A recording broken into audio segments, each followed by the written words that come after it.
Le désembrouilleur d'empouilleur est encore en panne. Bon, Maurice, appelle donc Proxima sur l'empouilleur de Schmollblock. Échappement gauche.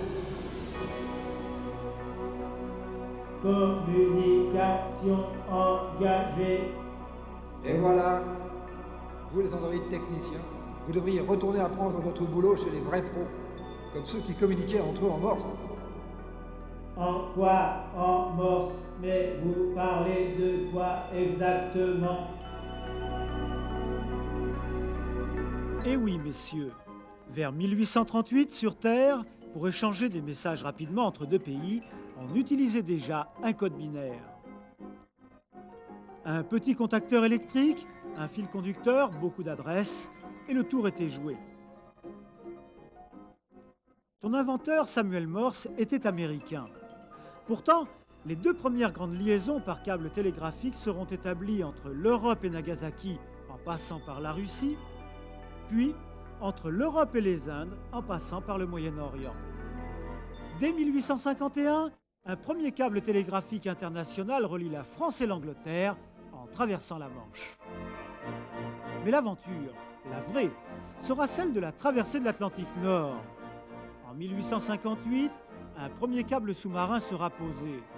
Toutefois, il tombera en panne après avoir permis la transmission d'un unique message de la reine d'Angleterre. Il faudra attendre 1866 pour que le service soit ouvert au trafic public, pour l'essentiel des hommes d'affaires. Cette fois, la démonstration est faite des possibilités formidables offertes par les câbles sous-marins.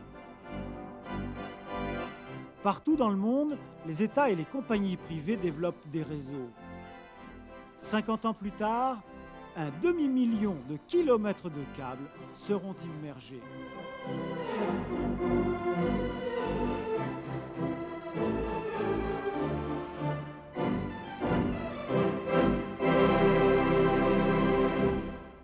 « 1876, Graham Bell invente le téléphone. Dans le monde entier, les plus fortunés découvrent les joies des conversations à distance.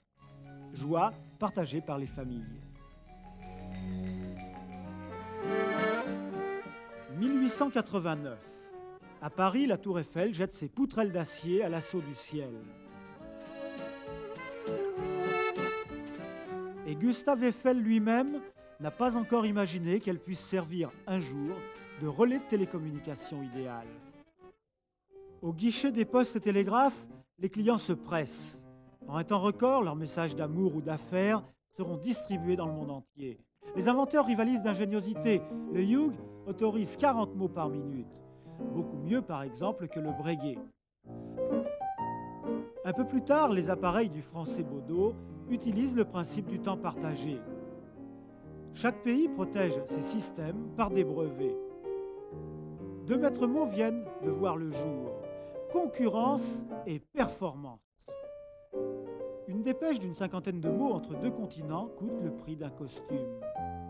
Ce qui limite leur utilisation aux financiers, aux négociants et aux administrations. Aux États-Unis, les compagnies privées se livrent à une guerre des tarifs. En France, c'est l'État qui réglemente les prix.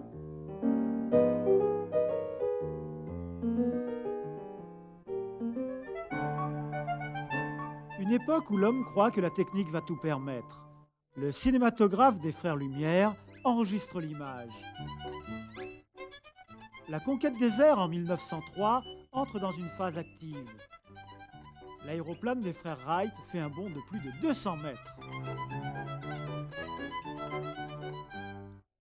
À la même époque, plus de 10 câbles sous-marins ont tissé une véritable toile d'araignée sur l'Atlantique Nord. Sous l'impulsion de Sir J. Pender, fondateur de l'Eastern Telegraph Group, le réseau de cette société encercle l'Afrique et s'étend jusqu'en Amérique du Sud. En 1902, le réseau de câbles britannique fait le tour du monde, un quasi-monopole qu'attaquent les compagnies européennes et américaines. Mais une autre découverte va intervenir. La radio en ondes longues. L'Italien Marconi, inventeur et homme d'affaires, va créer la société Marconi's Wireless. En 1901, il réussit la première transmission radio intercontinentale entre le pôle du en Cornouailles et Terre-Neuve. Marconi espère conserver le monopole d'utilisation de la radio, mais les enjeux militaires, politiques et économiques sont tellement importants que l'Allemagne provoque une conférence internationale pour réglementer la radio. Par la suite, liberté sera finalement laissée à chaque État. Mais le monde se précipite bientôt dans la Première Guerre. Entre 1914 et 1918, la maîtrise des télécommunications devient une nécessité pour les armées des pays engagés dans le conflit. Les progrès techniques seront d'autant plus rapides dans cette période. À la fin du conflit, la radio est devenue un atout pour la rapidité de l'information. C'est depuis cette installation que les Japonais annoncent au monde le tragique tremblement de terre de Yokohama et Tokyo. Nous sommes en 1923. Pourtant, la radio ne détrône pas encore les câbles. Des sociétés comme Italcable ouvrent de nouveaux réseaux vers l'Amérique du Sud, Buenos Aires par exemple. Une guerre des tarifs fait bientôt rage entre les différentes sociétés exploitant ces liaisons, aboutissant à des réductions importantes des prix. 3 ans plus tard, en 1926, avec l'apparition des émetteurs ondes courtes, tout sera différent. Plus facile d'emploi que les ondes longues, plus fiable, de bien meilleure qualité également, cette technique permettra rapidement l'ouverture de liaisons radiotéléphoniques transatlantiques. La première communication entre Londres et New York sera inaugurée en 1927 par le président de l'American Telephone and Telegraph Company. Sur le plan financier, on assiste à des regroupements de sociétés privées dans certains pays et à des prises de participation de l'État dans d'autres. Mais une seconde fois, la folie des hommes précipite le monde dans les atrocités de la guerre mondiale.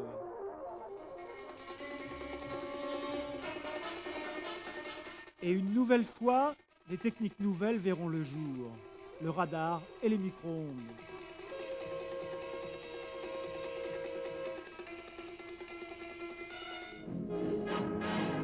« 1945, un autre monde va naître.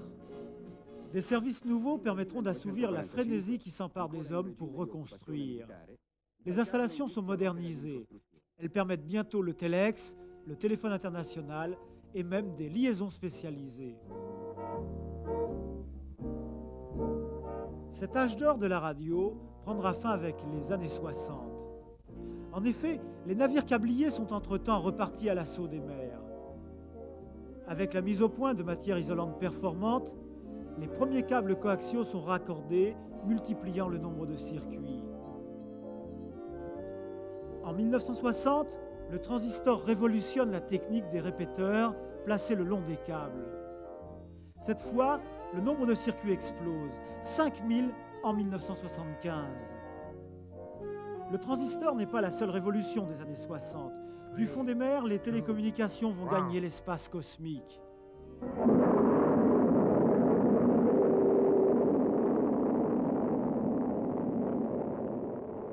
En 1962, le satellite Telstar est placé en orbite terrestre par la société AT&T.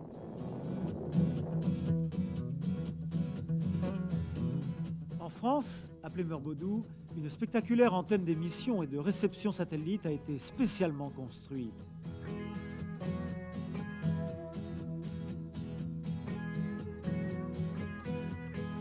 Pour les pionniers de la conquête des télécommunications internationales par satellite, l'aventure commence. Ces premières liaisons serviront entre autres à la diffusion de programmes expérimentaux de télévision.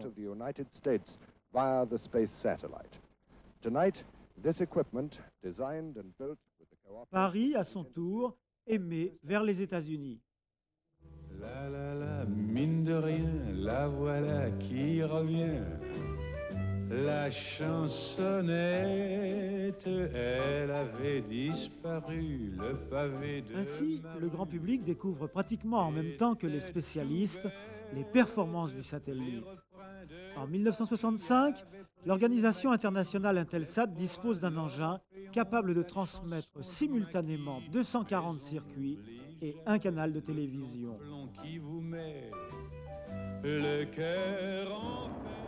En 1969, le premier pas de l'homme sur la Lune rassemblera en mondiovision les téléspectateurs devant leur petite lucarne.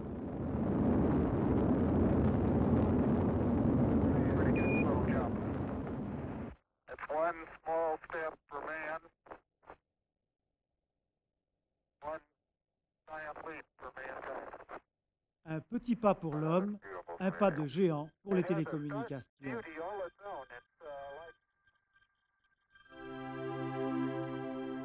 Mais depuis cette aventure, les hommes n'ont plus été les seuls à vouloir communiquer.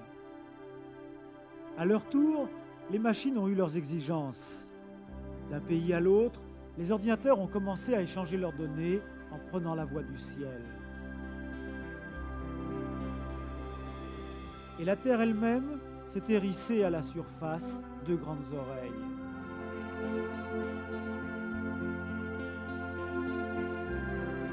Et sous les eaux, de nouveaux câbles en fibre optique, cette fois, tapissent les fonds des mers, reliant les continents, reliant les hommes.